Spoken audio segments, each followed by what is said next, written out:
Na noite desta quinta-feira, 23 de janeiro, aconteceu as matrículas presenciais na Associação Comunitária do Povoado Sítio Alto, na comunidade quilombola, das oficinas de reforço escolar, esportes, futsal e futebol, assim como também capoeira. Dentre essas matrículas, ocorreram também a entrega dos kits escolares para as primeiras 40 crianças matriculadas na oficina de reforço escolar.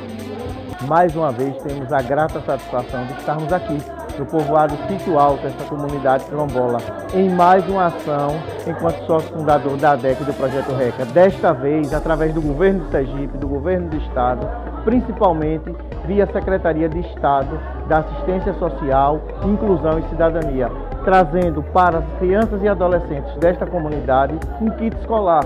Este kit aqui, que todos podem observar, onde vem uma mochila, uma garrafinha de água, caderno, lápis, caderno de desenho, borracha, cola, enfim, equipamentos que vão estar auxiliando as nossas crianças e adolescentes na oficina que nós ofertamos aqui, a oficina de reforço escolar.